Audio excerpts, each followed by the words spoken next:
Hello everyone, welcome to Geography classes. I am Pradeep Kumar and today we are going to discuss our next most important MCQ series. तो चलिए start करते हैं आज की video को.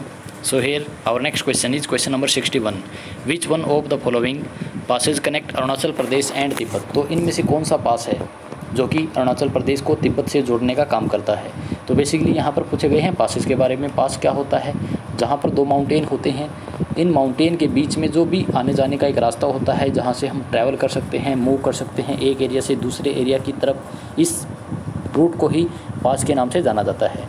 तो north में इसको पास कहा जाता है, दर्रा कहा जाता है, और साउथ में इसको घाट के नाम से जाना जाता है. जैसे कि भोर घाट है, थाल घाट है, पाल घाट है, इस तरह से साउथ में इसको घाट के नाम से जानते हैं और नॉर्थ में इसको दर्रे के नाम से या पास के नाम से जानते हैं. तो यहाँ पर अरुणाचल प्रदेश और तिब्बत के बीच में जो पास है वो कौन सा है, या इनको जो कनेक्ट करने का काम करता है वो कौन सा पासेस है? ऑप्शन ए है बनिहाल पास, ऑप्शन बी है चांगला पास, ऑप्शन सी है बोमडिला पास और ऑप्शन डी है अघिल पास. तो इसका जो राइट आंसर है वो है ऑप्शन सी, बोमडिला पास. बोमडिला पास क्या करता है? तिब्बत और अरुणाचल प्रदेश को एक दूसरे से कनेक्ट करता है, जोड़ने का काम करता है. इसके अलावा बनिहाल पास जो है जम्मू कश्मीर में है.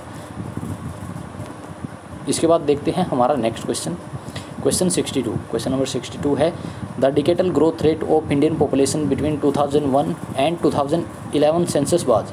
तो इंडिया की जो ग्रोथ रेट है 2001 से लेकर 2011 में, उसका परसेंटेज यहाँ पर पूछा गया है, यानी कि किस दर से हमारी जो ग्रोथ है वो बढ़ रही है, पॉपुलेशन जो है बढ़ रही है किस ग्रोथ से.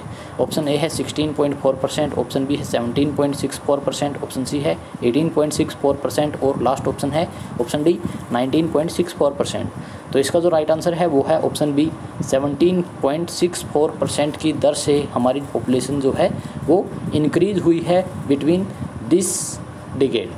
तो यहाँ पर 2001 से 2011 की अगर बात करें 10 सालों के अंदर हमारी जो पॉपुलेशन ग्रोथ रेट रही है वो रही है 17.64%. तो ये दर है होती है हमारी पॉपुलेशन की, हम जो कि 10 साल के अंदर निकालते हैं. तो अब इससे पहले की जो ग्रोथ रेट थी इंडिया की, जैसे कि अगर हम बात करें 1991 से लेकर 2001 के बीच में, 1991 से 2001 के बीच में जो ग्रोथ रेट थी वो थी 19.64%. तो अब जो है 2001 से 2011 की वो है बी, राइट आंसर है बी इसका 17.64%, यानी कि 2% यहाँ पर डिक्रीजमेंट देखी गई है ग्रोथ रेट के अंदर, जो कि हमारे लिए एक अच्छी चीज़ है या अच्छी बात है. इसके बाद देखते हैं next question, which one of the following is correct sequence in ascending order of EMR spectral band. तो यहाँ पर एक सीक्वेंस पूछा गया है असेंडिंग ऑर्डर में EMR का, इलेक्ट्रोमैग्नेटिक रेडिएशन जो आती है उसका जो स्पेक्ट्रल बैंड के थ्रू यहाँ पर EMR बतानी है आपको, कि जो EMR के अंदर जो भी लाइट्स आती हैं या जो भी रेज आती हैं उसका सीक्वेंस सही यहाँ पर कौन सा होगा. ऑप्शन ए है blue green red ultraviolet, option B है ultraviolet blue green red, option C है अल्ट्रावायलेट रेड ब्लू ग्रीन और ऑप्शन डी है green red blue and ultraviolet. तो इसका जो राइट आंसर है वो है ऑप्शन बी, ऑप्शन बी यानी कि अल्ट्रावायलेट ब्लू ग्रीन और रेड. तो ये सीक्वेंस जो है करेक्ट है असेंडिंग ऑर्डर में. तो यानी कि सबसे पहले अल्ट्रावायलेट रेज आएंगी, उसके बाद ब्लू कलर की, उसके बाद ग्रीन और उसके बाद रेड. तो ये है सीक्वेंस जो कि असेंडिंग ऑर्डर को फॉलो करता है. अगर डिसेंडिंग ऑर्डर में पूछा जाता है तो ये इसी का डाइवर्स हो जाएगा, फर्स्ट रेड हो जाएगा, इसके बाद ग्रीन, इसके बाद ब्लू और लास्ट में हो जाएगा UV या अल्ट्रावायलेट रेज. तो यहाँ पर जो BGR है, BGR को हम प्राइमरी कलर के नाम से भी जानते हैं, यानी कि इन्हीं कलर से हम बाकी के कलर को बनाने का काम करते हैं. इसके बाद देखते हैं नेक्स्ट क्वेश्चन.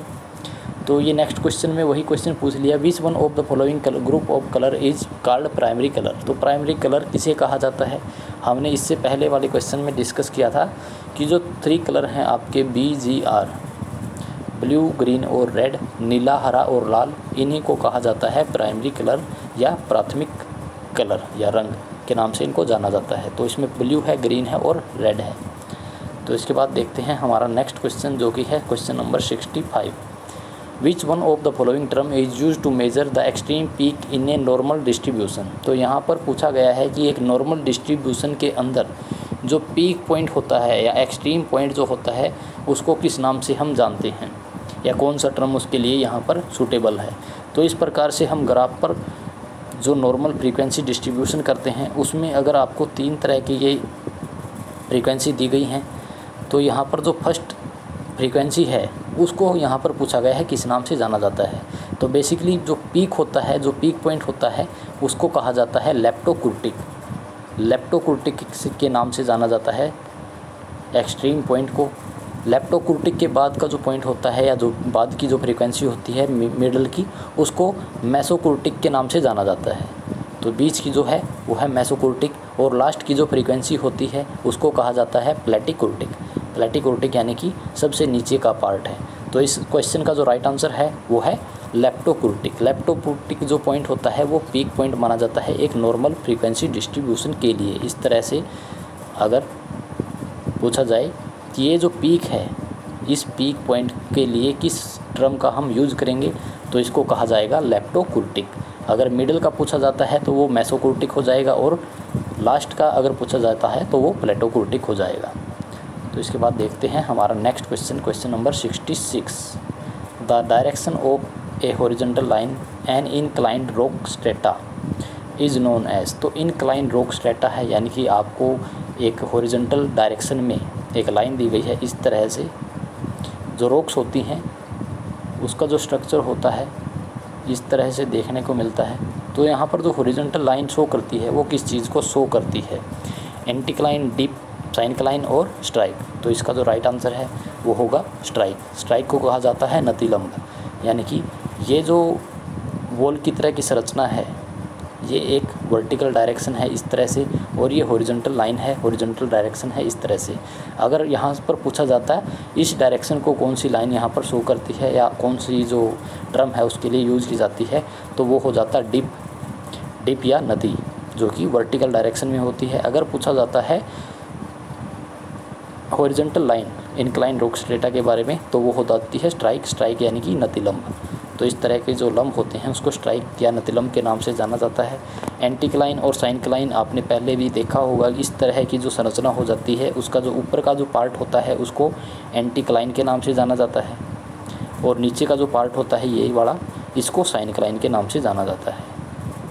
तो जब भी कोई माउंटेन है या जब भी कोई रॉक्स है उसके अंदर फोल्ड पड़ते हैं या दो प्लेट्स जब टकराती हैं तो उसका एक पार्ट ऊपर की तरफ मूव करता है, एक पार्ट नीचे की तरफ रह जाता है। इस ऊपर वाले पार्ट को एंटीक्लाइन के नाम से जानते हैं और नीचे वाले पार्ट को साइनक्लाइन के नाम से जाना जाता है। तो ये था इसका राइट आंसर, जो कि है स्ट्राइक। इसके बाद नेक्स्ट क्वेश्चन है question number 67। Who stated that the slope profile are convex, plane और concave according to circumstances of the uplifting action. तो यहाँ पर पूछा गया है कि जो स्लोप प्रोफाइल होती है वो कन्वेक्स हो सकती है, प्लेन हो सकती है और कनकेव हो सकती है, यानी कि अवतल हो सकती हैं, प्लेन हो सकती हैं और उत्तल हो सकती हैं। तो ये जो अपलिफ्टमेंट होती है किसी भी रॉक्स का या किसी भी एरिया का, जब कोई माउंटेन है उसका जो अपलिफ्टमेंट होता है तो वहाँ पर इस तरह के स्लोप देखने को मिलते हैं, कनकेव, कन्वेक्स या फिर प्लेन। तो यहाँ पर मान लो इस तरह का जो अगर प्लेन है तो उसको हम कन्वेक्स प्लेन कहेंगे, अगर इस तरह का प्लेन है उसको कनकेव कहा जाएगा। तो यानी कि यहाँ पर कन्वेक्स हो जाएगा और ये बाहर की तरफ निकला है तो कनकेव हो जाएगा, या फिर फ्लैट हो जाएगा, फ्लैट प्लेन। तो इस प्रकार से फ्लैट जो रीजन होता है वो बेसिकली प्लेन एरिया के लिए ही यूज़ किया जाता है। तो यहाँ पर ये जो तीनों वर्ड यूज़ किए गए थे वो किस साइंटिस्ट के द्वारा यूज़ किए गए हैं? ऑप्शन ए है पेंक, ऑप्शन बी है डेविस, ऑप्शन सी है जॉनसन और ऑप्शन डी है वुड। तो इसका जो राइट आंसर है वो है वाल्टर पेंक। तो वाल्टर पेंक को जाना जाता है स्लोप प्रोफाइल के लिए। स्लोप से रिलेटेड इन्होंने थ्योरी दी थी या इन्होंने क्रिटिसिज्म करने का काम भी किया था डेविस के जो पेडिमेंट फॉर्मेशन थी या जो स्लोप प्रोफाइल थी उन सभी के बारे में। इसलिए यहाँ पर इसका जो राइट आंसर है वो है वाल्टर पेंक। इसके बाद नेक्स्ट क्वेश्चन है हमारा question number 68। The premise that the present day process have been operating throughout geological time in the principle of. तो यहाँ पर पूछा गया है कि जो प्रेजेंट है, प्रेजेंट डे है, यहाँ पर जो प्रोसेस काम कर रही हैं वो हमारे जियोलॉजिकल टाइम में भी काम कर रही थी। ये प्रिंसिपल जो है या ये जो फ्रेजेस हैं किस कंसेप्ट से रिलेटेड हैं? तो हमने सब स्टार्टिंग में एक कंसेप्ट को डिस्कस किया था जिसका नाम था यूनिफॉर्मेट्रिज्म, यानी कि आज के टाइम पे जो भी प्रोसेस काम कर रही हैं, जितनी भी प्रेजेंट टाइम में प्रोसेस काम कर रही हैं वो पास्ट में भी काम कर रही थी, बट उनकी जो ग्रोथ थी या उनका जो रेट था वो डिफरेंट देखने को मिलता है दोनों ही टाइम के अंदर। तो यानी कि रिवर के द्वारा इरोजन अब भी होता है और पहले भी होता था और आगे भी होने वाला है।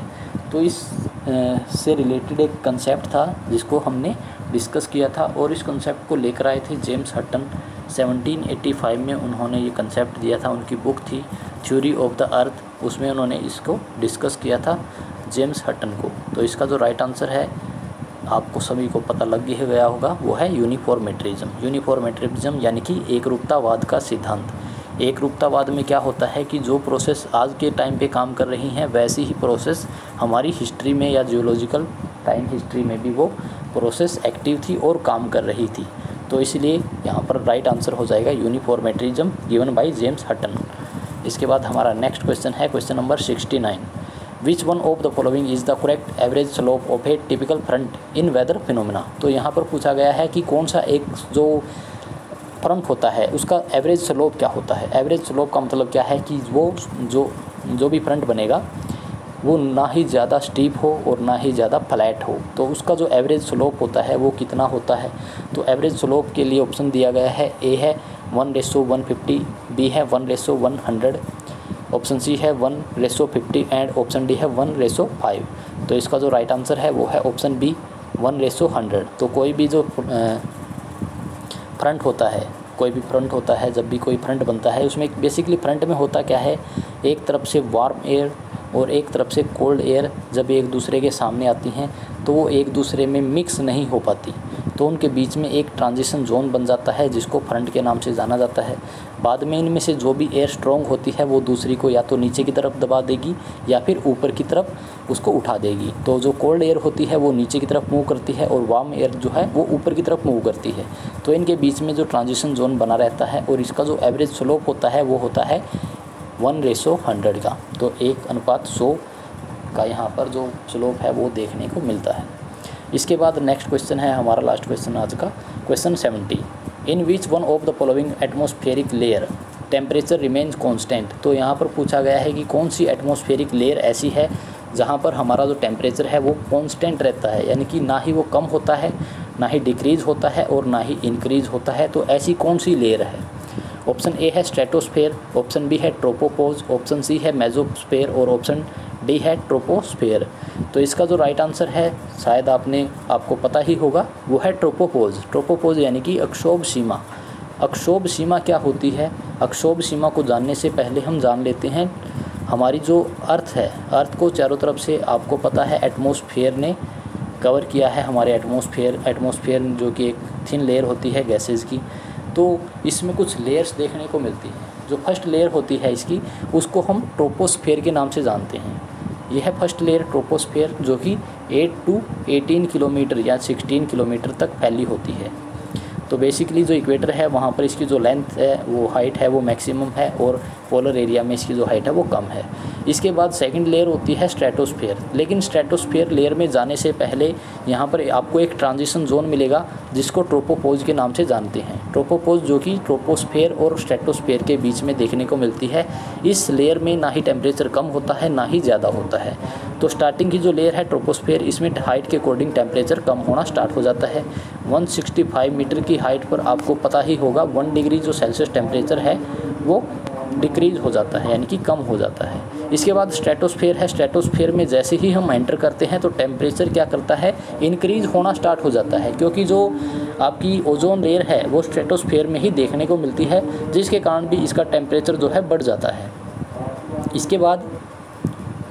इसके बाद आता है मेसोस्फेयर। मेसोस्फेयर यानी कि स्ट्रेटोस्फेयर के बाद का जो एक स्फेयर होता है हमारा या एक जोन होता है उसको मेसोस्फेयर के नाम से जानते हैं। मेसोस्फेयर में फिर से क्या होता है, टेम्परेचर डिक्रीज होना स्टार्ट हो जाता है, यानी कि तापमान यहाँ पर भी घटना स्टार्ट हो जाएगा। इसके बाद आता है आयनोस्फेयर और आयनोस्फेयर के बाद आता है एक्सोस्फेयर यानी कि बाह्य मंडल। तो इस तरह से हम डिवाइड करते हैं हमारे एटमॉस्फेयर को कुछ लेयर्स में।